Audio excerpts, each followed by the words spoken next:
A few months ago, I came across some trail camera footage online that stopped me in my tracks. The post showed two short clips of what appeared to be a massive Bigfoot walking through the woods in broad daylight, captured on motion-activated cameras positioned near someone's remote cabin. The original poster claimed this creature had walked directly toward his property, and that same day he heard heavy footsteps circling his cabin from multiple directions. Then, just as mysteriously as the footage appeared, the poster vanished from the forum with no follow-up, no additional evidence, and no explanation. What I saw in those clips has haunted me ever since. I want to walk you through what this footage shows, what the original poster claimed happened, and why this case bothers me more than most Bigfoot sightings I've researched over the years. Something about these clips feels different from the usual grainy, questionable videos that circulate online. But the lack of follow-up raises serious questions about authenticity. Is this genuine footage of an unknown creature, or is there something else going on here? Let me break it down for you. The original poster explained that he had 3 trail cameras positioned around his property in a heavily forested area. These cameras were motion activated, set to record short clips whenever movement triggered the sensors. The first clip he shared runs for 10 seconds total, though the Bigfoot itself is only visible for about 3 seconds of that footage. This is actually a common issue with trail cameras, and it's important to understand why. Motion detection cameras don't start recording instantly. There's a delay between when something enters the detection zone and when the camera actually begins capturing footage. Usually this lag is just a second or two, but it means the camera often catches subjects mid-action rather than from the beginning. In this case, the Bigfoot was probably already walking through the detection zone when the camera triggered, so by the time recording started, the creature was already partway through the frame. What the footage shows is striking. This is daytime footage, not night vision, which immediately makes it more valuable than most trail camera captures. The lighting is natural forest daylight, filtering through the trees, creating that dappled effect you get in wooded areas. A large, dark figure walks through the frame from right to left at a steady, purposeful pace. The creature appears to be massive, easily 7 to 8 feet tall, based on comparison with surrounding trees and vegetation. The Bigfoot is covered in dark fur or hair, moving on 2 legs with a distinctive bipedal gait that looks neither fully human nor fully ape-like. The arms swing naturally at the sides, proportionally longer than human arms would be. You can see the powerful build even from a distance. The broad shoulders, the thick torso, the way it moves through the forest with apparent ease and familiarity. This isn't something stumbling or cautious. It's walking like it owns these woods. After those 3 seconds of visibility, the Bigfoot walks out of frame to the left. The camera continues recording for the remaining 7 seconds, showing empty forest. This is standard behavior for trail cameras, which are typically programmed to record for a preset duration after triggering, even if the subject has already left the frame. The original poster noted that based on the direction of travel, the creature appeared to be heading directly toward his cabin. The second clip came from a different trail camera positioned roughly a quarter mile away from the first one, covering a different trail on the same property. According to the poster's timeline, this footage was captured approximately 8 minutes before the first clip. Again, this is daytime footage with natural lighting. The clip runs for 5 seconds, with the Bigfoot visible for approximately 4 of those seconds. This second angle shows the creature walking along what appears to be a more defined trail or path, but this time it passes behind 2 large trees that momentarily obstruct the view. What's interesting about this partial obstruction is that it actually provides reference points for judging size and movement. When the Bigfoot passes behind the trees, you can gauge its height relative to known objects. The creature appears tall enough that its head and shoulders remain visible even when the tree trunks block the torso. The movement is consistent with the first clip. That same steady, confident walking pace with natural arm swing and weight transfer. The original poster noted that if you trace the path between these two camera locations, the Bigfoot was moving in a roughly southeast direction. It passed the second camera first and continued through the woods, then passed the first camera 8 minutes later, heading toward the cabin. The distance and timing suggest a walking speed of about 2 miles per hour, which matches what you'd expect from something with a much longer stride than a human. What makes these two clips compelling together is the consistency. Same general build and size, same dark coloration, same purposeful movement pattern, same time of day, different angles and locations, but clearly the same creature making a deliberate journey across this property. If these clips are genuine, they document a Bigfoot traveling with clear intentionality through someone's land in the middle of the day. Along with the footage, the original poster shared his account of what happened that day. He explained that he discovered these clips when he checked his trail camera SD cards during his regular rounds.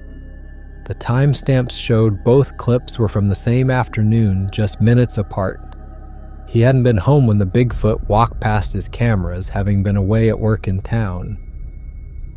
But here's where things get interesting. The poster said that same afternoon, after he returned home, he experienced something deeply unsettling. Starting around early evening and continuing for several hours, he heard heavy footsteps circling his cabin. Not from one direction, but from multiple directions over the course of the evening. North, east, south, west. The sound suggested something large moving on 2 legs, walking deliberately around his property. He described the footsteps as too heavy and too purposeful to be deer or other common wildlife. The pattern was wrong. Deer move in groups, make different sounds, don't circle structures repeatedly. Bears can walk on 2 legs briefly but don't maintain that gait for extended periods. What he heard sounded like something bipedal, something massive, making multiple passes around his home while he was inside. The detail that struck me most was his observation about the multiple directions. The trail camera footage shows one Bigfoot traveling in a specific direction. But if the poster heard movement from various points around his cabin over several hours, it suggests either this creature was deliberately circling the property or there were multiple Bigfoots in the area. The poster himself seemed to lean toward the latter explanation, suggesting perhaps a family group or small population. He mentioned that he considered going outside to investigate the sounds, but decided against it. Smart choice, probably. When you're hearing something that large and unknown moving around your isolated cabin, discretion makes sense. He said he finally fell asleep late that night, and by morning the sounds had stopped. When he ventured outside at first light, he found disturbed undergrowth and some possible tracks in soft ground, but nothing definitive enough to photograph convincingly.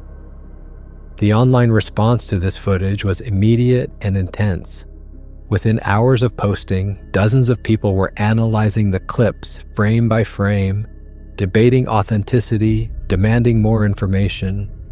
Some commenters were convinced this was genuine Bigfoot footage, pointing to the natural movement, the consistent appearance across 2 clips, the daytime lighting that made details clearer than usual night vision captures. Skeptics raised predictable concerns. Could this be someone in a costume? The person in a suit explanation is always the first counter-argument for Bigfoot footage, and sometimes it's correct. But several commenters noted that the build and proportions didn't look quite right for a human in costume. The arms seemed too long, the shoulders too broad, the overall size too massive. Others pointed out that faking footage with 2 separate cameras would require more planning and effort than typical hoaxes. Many people asked practical questions. What was the exact location? Could the poster share GPS coordinates? Would he be willing to guide researchers to the site? Could he set up additional cameras to capture more footage? What about casting any footprints he might find? Had he experienced anything similar before? The poster responded to some initial questions, confirming the location was in a mountainous region with dense forest, but he declined to give specific coordinates, citing privacy concerns and worry about people trespassing on his property. One commenter claimed to be a wildlife biologist and offered to analyze the footage more thoroughly if the poster could provide the original video files rather than the compressed versions posted online. The poster said he would consider it, but needed time to think about the implications. Another commenter suggested the poster contact specific Bigfoot research organizations that maintain confidentiality for witnesses. The poster thanked them for the information, but didn't commit to reaching out. Several people shared their own experiences from the same general region. One person described hearing similar wood-knocking sounds while camping in the area years before. Another claimed to have found enormous footprints near a creek during a hunting trip. A third mentioned unexplained howls that didn't match any known wildlife. These supportive testimonials suggested a pattern of unusual activity in the region, which, if true, would lend credibility to the poster's footage. Here's where this case takes its most frustrating turn. Roughly 2 weeks after posting the footage, the original poster simply vanished from the forum. His account went inactive. He stopped responding to questions and comments. No follow-up footage appeared. No additional information was shared. No explanation was given for his departure. The thread remained active with people speculating about why he disappeared, but the poster himself never returned. This lack of follow-up is one of the most common and most problematic aspects of alleged Bigfoot footage. Time and again, compelling clips surface online, generate intense interest, then the original witness disappears without further engagement. Sometimes there are legitimate reasons for this. People get overwhelmed by the attention, they face ridicule from family and friends, they worry about their privacy and safety, they realize they don't want their property overrun by curiosity seekers and amateur investigators. But the disappearance also fuels skepticism. If you genuinely captured proof of Bigfoot on camera, why wouldn't you pursue it? Why not work with researchers to gather more evidence? Why not set up additional cameras and wait for the creature to return? The lack of follow-through makes people question whether the footage was authentic in the first place, or whether the poster achieved whatever goal they had and moved on. Some forum members speculated about more concerning possibilities. Had the poster been frightened into silence by continued activity on his property? Had he been contacted by authorities or researchers who asked him to stop sharing information? Had the attention become threatening in some way? These theories range from plausible to paranoid, but without any communication from the poster, there was no way to know the truth. I've reached out through various channels trying to locate the original poster or find anyone who might know what happened to him. So far, nothing. His account remains dormant. The footage exists as these 2 clips, preserved and reposted across multiple sites, but divorced from any ongoing narrative. We're left with compelling video evidence and a frustrating absence of resolution or additional context. Despite the lack of follow-up, the footage itself deserves serious analysis. I've watched these clips hundreds of times now, studying them frame by frame, looking for details that might confirm or refute their authenticity. Several aspects stand out as particularly noteworthy. First, the daytime lighting is a significant advantage over typical night vision trail camera footage. You can see actual colors, natural shadows, better definition of the creature's form and movement. The movement pattern is one of the most compelling elements. The Bigfoot walks with a natural, fluid gait that shows proper weight transfer, hip rotation, and arm swing. These are subtle biomechanical details that are surprisingly difficult to fake convincingly. When humans walk in costumes, especially bulky ones, the movement often looks constrained or unnatural. This creature moves like a real biological entity adapted for bipedal locomotion. The proportions also merit attention. The arm length appears noticeably longer than human proportions would allow, hanging naturally well past the hips. The shoulders are extremely broad, suggesting a powerful upper body. The head seems somewhat conical or peaked, which matches descriptions from many Bigfoot witnesses who report a sagittal crest similar to what male gorillas possess. The overall size is consistent across both clips, suggesting something genuinely massive rather than a human exaggerating height through costume modifications. The partial obstruction by trees in the second clip actually provides useful analytical data. When the Bigfoot passes behind the tree trunks, you can estimate its height based on what remains visible above and below the obstruction. The creature's head and shoulders clear the visual blockage by enough that you can infer significant height. If this were a 6-foot human in a costume, the proportions wouldn't work the same way. Skeptics would point out that with modern costume technology, creating a convincing Bigfoot suit is certainly possible. Professional costume makers can produce remarkable results with realistic fur, proper proportions, and even subtle details like muscle definition. But that level of costume work is expensive and time-consuming. Why would someone invest that much effort for anonymous forum posts that generate no income? The motivation doesn't quite align with the typical hoaxer profile. The dual camera aspect is also significant. Staging footage from 2 different angles that show consistent timing and movement requires coordination. You'd need to plan the route, ensure the same costume appearance, match the lighting conditions, coordinate the timing to be 8 minutes apart. It's not impossible, but it adds layers of complexity beyond a simple person-in-a-suit hoax. Most hoaxers take the path of least resistance, not the most complicated approach. Seeing this footage stirred up memories of my own experiences in remote forests, though I've never captured anything like this on camera. Years ago, I was hiking alone in a wilderness area when I heard something large moving parallel to me through dense brush, not crashing through like a spooked animal, but pacing me deliberately.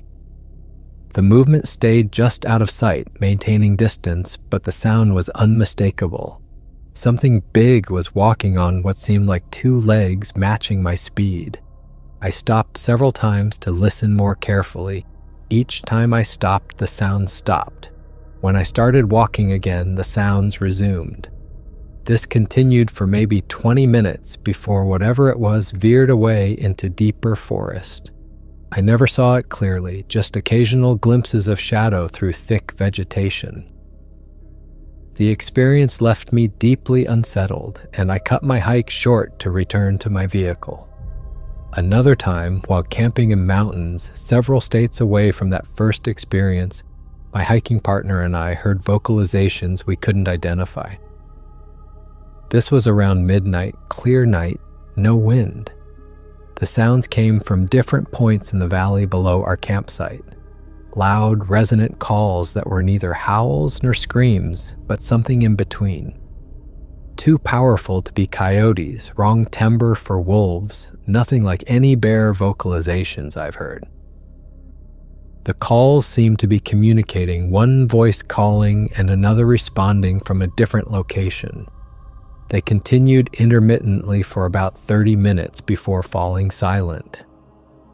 We debated investigating, but decided against leaving our campsite in darkness. By morning, we'd half convinced ourselves it must have been some ordinary animal we simply didn't recognize. But years later, after researching Bigfoot encounters, I've heard audio recordings that sound remarkably similar to what we experienced that night. I've also spoken with numerous hunters and outdoors people who've had their own unexplained encounters. A bow hunter once told me about watching an enormous shadow pass beneath his tree stand before dawn. The shape moved on 2 legs, walked upright with a steady gait. and made almost no sound despite its apparent size. He never got a clear view, just that silhouette against the slightly lighter pre-dawn sky, but he said every instinct told him he was looking at something extraordinary. A woman I know who owns rural property described finding a line of enormous footprints crossing her land after a rainstorm. The prints were deeply impressed in mud, showing clear toe definition and a stride length that exceeded anything human. She photographed them before the weather degraded the impressions, but she's never shared the photos publicly, worried about ridicule. She let me see them once. Whatever left those tracks was massive and bipedal. These personal accounts don't prove anything definitively, but they establish a pattern. Many people have experiences in the woods that don't fit comfortable explanations. Most never report them publicly. They share them quietly with trusted friends or keep them entirely private, unwilling to face the skepticism and mockery that often greets such claims. The original poster's footage exists within this larger context of unreported or underreported encounters. Bigfoot sightings aren't a modern phenomenon. Indigenous peoples across North America have traditions involving large, hair-covered beings that live in forests and mountains. The Salish people of the Pacific Northwest used the word Sasquatch, from which we get the common name for these creatures. Different tribes had different names, but remarkably consistent descriptions of tall, powerful, bipedal creatures covered in fur. These weren't considered mythological beings by many indigenous cultures. They were simply part of the natural world, creatures that occasionally crossed paths with humans but generally preferred to remain separate. Some traditions spoke of them as intelligent and potentially dangerous if provoked. Others describe them as generally peaceful but territorial. The common thread across these diverse cultural accounts is the consistent physical description and behavioral patterns. The modern era of Bigfoot investigation really began in 1967 with the famous Patterson-Gimlin film. Shot in Northern California, the footage shows a large, hair-covered bipedal creature walking along a creek bed, turning to look at the camera before disappearing into the forest. More than 50 years later, that film remains controversial. No one has definitively proven it's a hoax, despite intensive analysis using modern technology. The creature's movement, proportions, and muscle definition continue to puzzle skeptics and believers alike. Numerous documentaries have explored the Bigfoot phenomenon over the decades. Some take the subject seriously, interviewing witnesses, examining physical evidence, and attempting to apply scientific rigor to the investigation. These documentaries often conclude that while definitive proof remains elusive, the volume and consistency of reports, combined with occasional physical evidence like track casts and hair samples, suggests something worthy of continued study. Other documentaries approach the subject with obvious skepticism or even mockery, treating Bigfoot as pure folklore with no basis in reality. They emphasize the lack of bodies, the absence of bones or remains, the paucity of clear photographs despite the proliferation of cameras and smartphones. The skeptical position is that such a large creature couldn't possibly exist in modern North America without leaving more concrete evidence of its presence. Graphical distribution of sightings is interesting. Reports cluster heavily in the Pacific Northwest, particularly in remote areas of Washington, Oregon, and Northern California. But sightings occur throughout forested regions of the continent, from the Appalachian Mountains to the swamps of the Southeast to the forests of the upper Midwest. The creature seems to favor densely wooded areas with minimal human presence, which would explain why definitive evidence remains scarce. Online communities dedicated to Bigfoot research have grown substantially in recent years. People share footage, analyze evidence, debate theories, and coordinate search efforts. Some of these communities maintain rigorous standards for evaluating claims, Others are more welcoming of any and all reports regardless of credibility. The quality of investigation varies wildly, from serious researchers applying scientific methods to enthusiasts sharing obvious hoaxes. The fundamental question that haunts Bigfoot research is why we don't have definitive proof yet. If these creatures exist, if there's a breeding population sufficient to account for the number of sightings, why haven't we found a body? Why no bones? Why no remains? Wildlife dies. Animals get hit by vehicles, predators leave carcasses. If Bigfoot is real, where are the physical remains that would settle the question once and for all? Several theories attempt to explain this absence. One is that the population is much smaller than people assume, perhaps just scattered individuals or tiny family groups with huge territories. Smaller populations mean fewer deaths, fewer opportunities for discovery.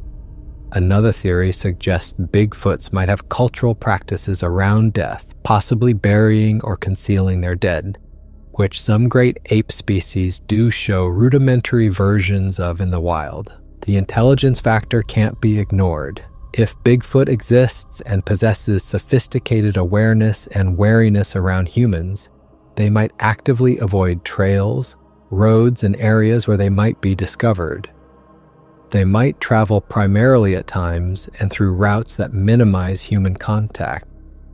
Witnesses often describe behaviors suggesting deliberate evasion, such as tracks that suddenly end, sounds that cease when humans approach, or glimpses of creatures retreating before clear observation is possible.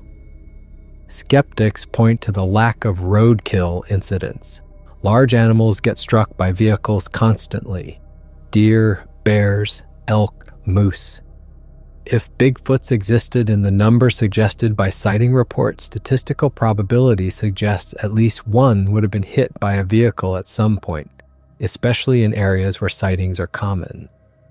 The complete absence of such incidents argues against their existence, or at minimum suggests a much smaller population than believers estimate. The DNA question is equally vexing. Hair samples alleged to be from Bigfoot have been submitted to laboratories over the years. Some have come back as unknown primate, which is intriguing but not definitive. Others have been identified as known animals: bears, horses, humans. Contamination is a constant concern with field-collected samples. Without a clear, uncontaminated sample from a verified source, DNA evidence remains frustratingly inconclusive. Environmental DNA sampling is a newer approach that some researchers are trying. The idea is to collect water, soil, or air samples from areas of reported activity and analyze them for genetic material. This technique has successfully identified rare or elusive species in other contexts. Several Bigfoot-focused groups are attempting this methodology, though no clear results have emerged yet. The challenge is distinguishing genuine findings from contamination in samples collected from wild environments. The proliferation of trail cameras should theoretically have revolutionized Bigfoot research. Millions of these devices are deployed in forests across North America, monitoring wildlife for hunters, researchers, and property owners. They operate continuously, capturing anything that moves through their detection zones. If Bigfoot exists in the number suggested by sightings, surely these cameras should have captured overwhelming evidence by now. Yet clear, unambiguous trail camera footage of Bigfoot remains remarkably rare. We have countless images of bears, deer, mountain lions, and every other large mammal in North America. But alleged Bigfoot captures are few and usually ambiguous. Dark shapes at the edge of frames, blurry figures that could be various things, or footage like the clips I've been discussing here that generates intense debate but no consensus. Some researchers argue that Bigfoots might have learned to recognize and avoid trail cameras. The devices emit faint sounds and sometimes subtle infrared light that humans can't perceive but that animals might detect. Creatures with sophisticated intelligence could potentially recognize these as signs of human presence and deliberately avoid triggering them. This would explain the scarcity of captures while still allowing for the occasional footage when a Bigfoot is caught off guard. Others suggest that the sheer volume of trail camera footage creates a needle in haystack problem. Property owners and hunters typically review their cameras for specific purposes: checking for game animals, monitoring property, identifying predators. They might overlook ambiguous captures or delete unclear footage without careful examination. Potential Bigfoot images could be missed simply because no one is looking for them carefully enough. The technology has improved dramatically in recent years. Modern trail cameras offer higher resolution, better low-light performance, faster trigger speeds, and longer battery life. Some can even transmit images instantly via cellular connections. This technological advance should increase the odds of capturing definitive footage. Whether it will ultimately prove or disprove Bigfoot's existence remains to be seen. The original poster's claim about hearing footsteps from multiple directions raises an intriguing possibility that deserves exploration. If Bigfoot exists, it probably doesn't exist as solitary individuals scattered randomly across the continent. Like other primates, they would likely exhibit some form of social structure, family groups, mating pairs, or loose associations that provide mutual benefits. Witness reports sometimes describe seeing multiple Bigfoots together, parents with offspring, pairs traveling together, small groups moving through an area. These accounts are less common than solitary sightings, but frequent enough to suggest social behavior. If true, it would have significant implications for population estimates and habitat requirements. A species that travels in groups would need larger territories and more resources than purely solitary creatures. The footsteps circling the cabin could indicate several scenarios. Perhaps a family group was investigating this unusual structure in their territory.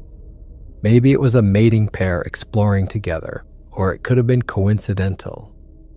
Multiple individuals passing through the area independently but happening to do so the same evening. Without additional evidence, we're left speculating about social structures based on limited observations. Some researchers have proposed that Bigfoot social structure might resemble gorillas or orangutans more than chimpanzees. Gorillas live in troops led by a dominant silverback. Orangutans are more solitary but have overlapping territories and occasional social interactions. Chimpanzees form complex social groups with sophisticated relationships. Any of these models could potentially fit Bigfoot behavior patterns described by witnesses, or they might follow entirely different social structures. The question of how large a population would be necessary for long-term viability is hotly debated among researchers. Too small and you face genetic bottleneck issues. Too large and the evidence of their presence should be overwhelming.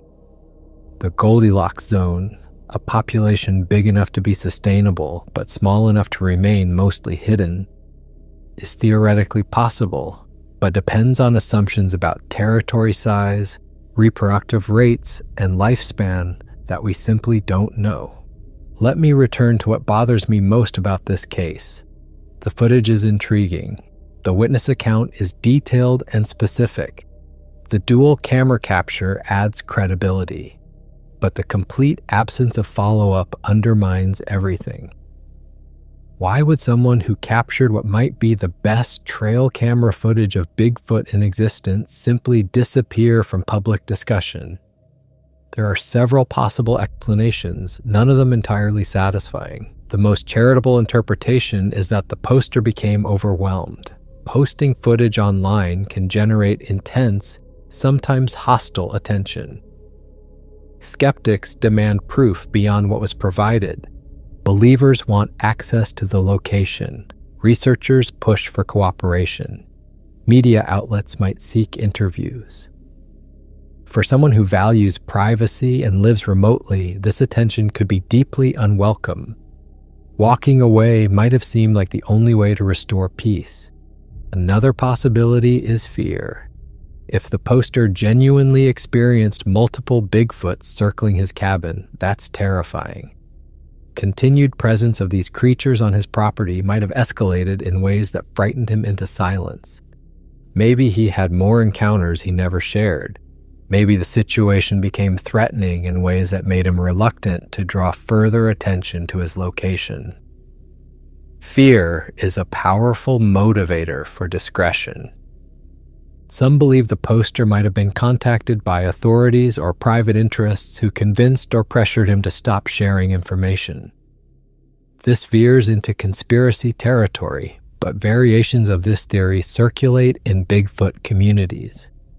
The idea that governments or powerful entities want to suppress Bigfoot evidence to avoid panic, protect timber interests, or maintain control over public lands. I'm skeptical of these theories, but they persist among certain researchers. The most cynical explanation is that the whole thing was a hoax from the start. Perhaps the poster achieved his goal, getting attention, causing a stir, fooling people, and had no reason to continue. Maybe he feared closer scrutiny would expose the deception, so disappearing was safer than risking exposure. This explanation accounts for the lack of follow-up, but requires believing the footage was faked, which remains an open question. Without being able to contact the original poster, we're stuck with speculation. The footage exists, the account exists, the questions remain unanswered. This is frustratingly common in Bigfoot research. Tantalizing evidence that goes nowhere, witnesses who disappear, cases that remain permanently unresolved. It's one of the reasons mainstream science has such difficulty taking the subject seriously. The signal-to-noise ratio is incredibly low. If this footage is genuine, and I acknowledge that's a significant if, what does it tell us? First, it suggests Bigfoot is active during daylight hours, not just at night, as some theories propose. The creature moved through these woods in what appears to be midday, suggesting comfort and familiarity with the environment. It wasn't skulking or hiding, but walking purposefully along established routes. Second, the proximity to human habitation is notable. This creature walked within a few hundred yards of someone's cabin. It traversed property that presumably showed signs of human activity. Cleared areas, trails, structures. Rather than avoiding these signs, the Bigfoot seemed to move through them with confidence. This challenges the notion that these creatures always maintain maximum distance from human presence. Third, if the poster's account of multiple creatures is accurate, it suggests social behavior and possibly family groups. This would align with witness reports from other cases where multiple Bigfoots were observed together. It would also have implications for population estimates and territorial requirements. Social creatures need different resources and space than solitary ones. Fourth, the capture by motion-activated cameras, despite their known limitations, suggests these creatures might not recognize or avoid trail cameras as effectively as some theorize. Or perhaps they simply don't care. Confident enough in their ability to evade humans that camera captures are acceptable risks. Either interpretation tells us something about their intelligence and risk assessment. But all of this assumes the footage is genuine, which brings us back to the central question. Without access to the original files for proper forensic analysis, without the ability to visit the location and verify context, without cooperation from the person who captured it, we're left making judgments based on incomplete information. The footage looks compelling to me, but I acknowledge my analysis could be wrong. This case fits into a frustrating pattern that characterizes much of Bigfoot research. Someone captures compelling footage or evidence. They share it online or with researchers. Initial interest is intense. Questions multiply. then everything stalls. The witness stops cooperating, or the evidence can't be verified, or follow-up efforts produce nothing. The case joins the vast catalog of maybes and what-ifs that define this field. Hundreds of such cases exist. Footage that looks authentic but can't be verified. Witness accounts that seem credible but lack supporting evidence.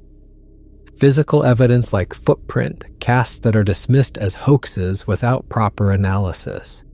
The accumulation should theoretically build a case, but skeptics argue that no amount of ambiguous evidence equals proof. They're not entirely wrong.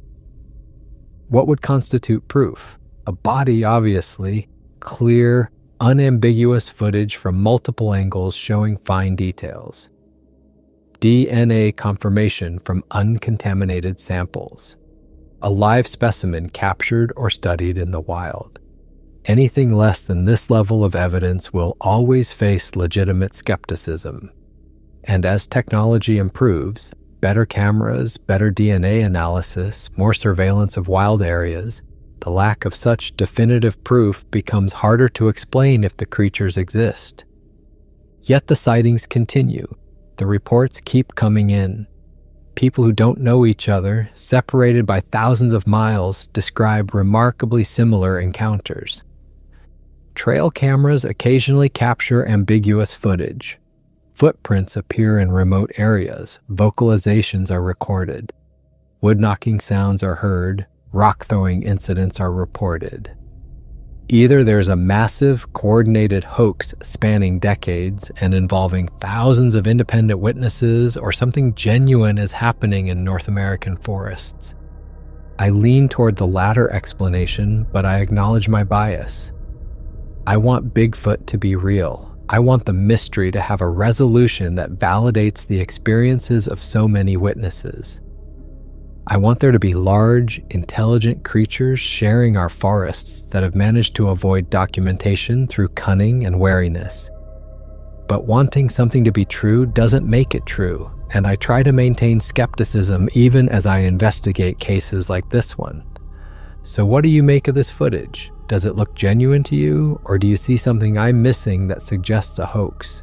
How do you interpret the lack of follow-up, legitimate reasons for the poster's disappearance, or a red flag suggesting the whole thing was fabricated?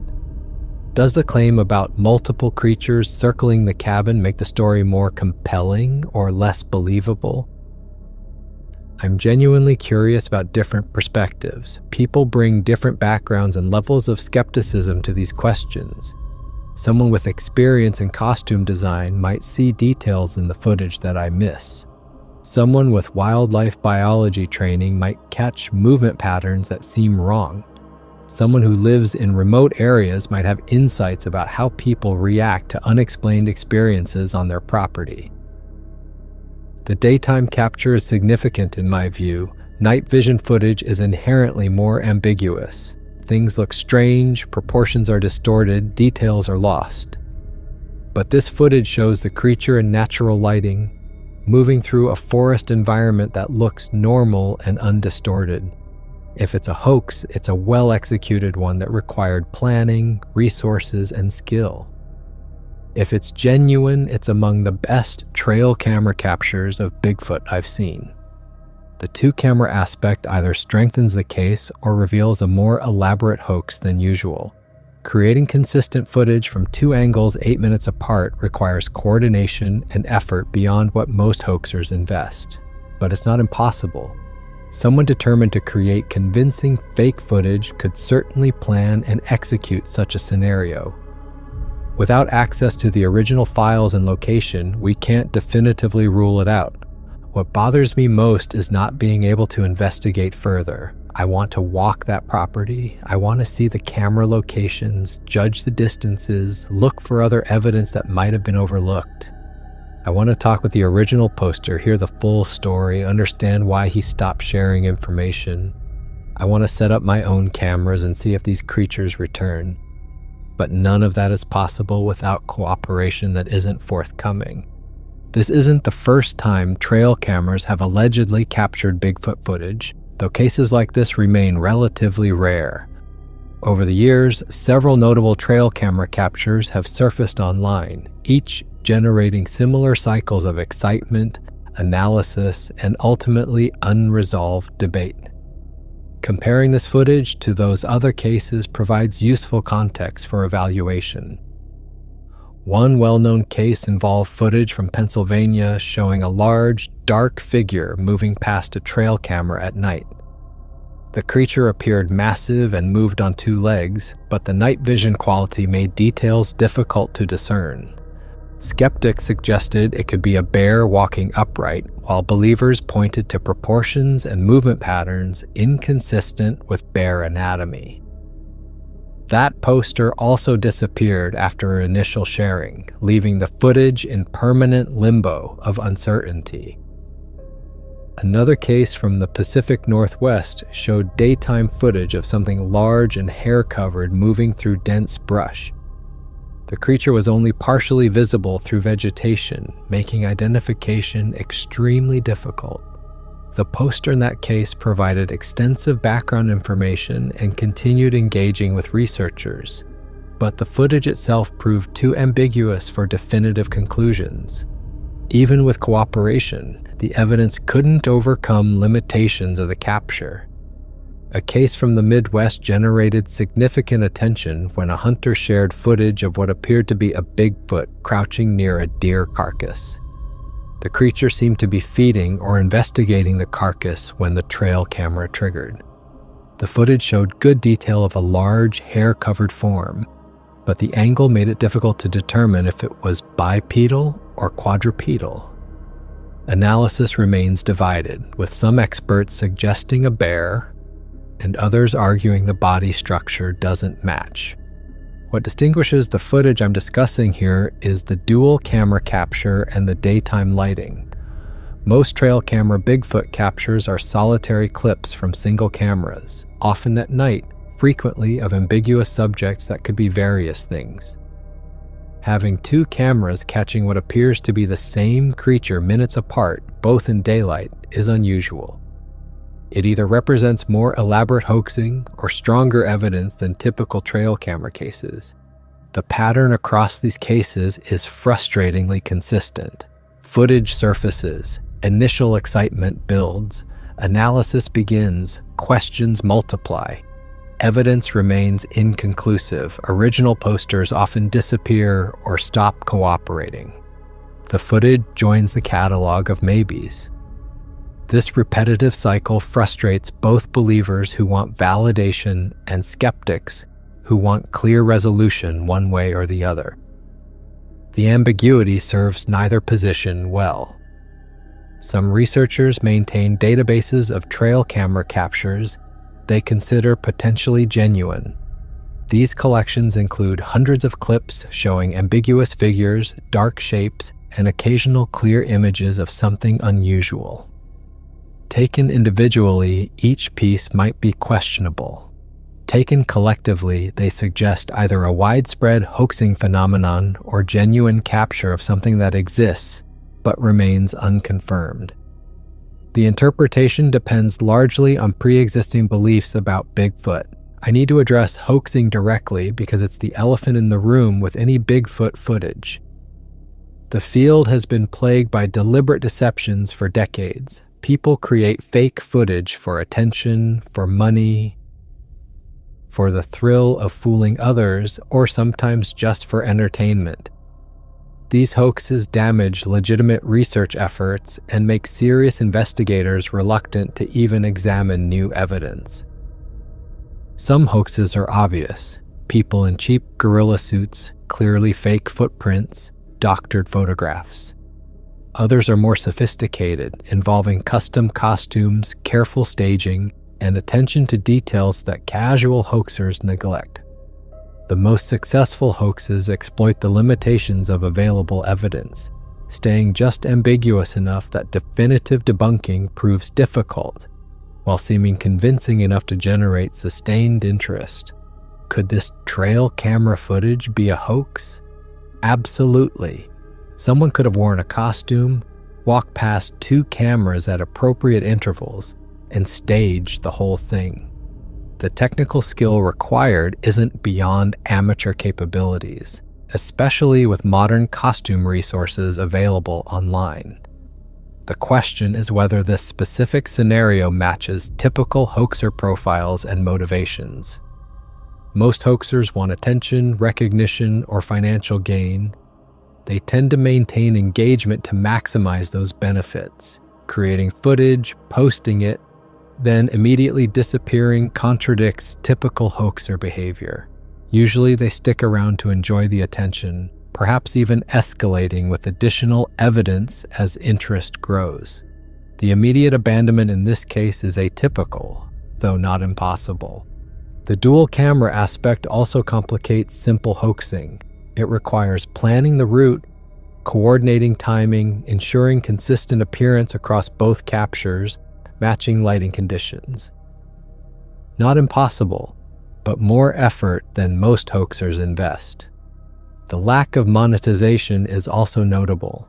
No books, no paid interviews, no documentary deals. If this was a hoax, the perpetrator gained very little from the effort invested. Still, absence of obvious motive doesn't prove authenticity. People have created elaborate hoaxes for minimal tangible benefit before. Sometimes the satisfaction of fooling people is reward enough. Sometimes hoaxers underestimate the attention their creations will generate and retreat when it becomes overwhelming. The disappearance could be a hoaxer realizing they were in over their head rather than a frightened witness seeking privacy. What would help resolve the hoax question is forensic analysis of the original video files. Digital files contain metadata, camera information, timestamps, editing history. Examining raw files rather than compressed versions posted online could reveal evidence of manipulation or confirm the footage is unedited. But without cooperation from the original poster, such analysis remains impossible. We're left making judgments based on what we can see, which is inherently limited. This footage will likely remain in the category of compelling but unverified evidence. It will continue to circulate online, generating debate and discussion. Some people will view it as clear proof of Bigfoot's existence. Others will dismiss it as an obvious hoax. Most will fall somewhere in between, intrigued but uncertain, wanting more information that may never come. The original poster, wherever he is, presumably still lives on that property. Do the Bigfoot still pass through his land? Did they return after that initial encounter, or was it a one-time event? Has he captured more footage that he's chosen not to share? Does he regret posting what he did, or does he feel vindicated by the response? We may never know the answers to these questions. What this case represents more than anything is the fundamental challenge of Bigfoot research. Extraordinary claims require extraordinary evidence, but that evidence remains frustratingly elusive. When potentially strong evidence does appear, verification often proves impossible due to witness reluctance, lack of access to locations, or inability to independently confirm details. The research exists in a perpetual state of almost but not quite proven. I'll continue watching for updates on this case, though I doubt any will come. The footage is out there, preserved in various forms across the internet.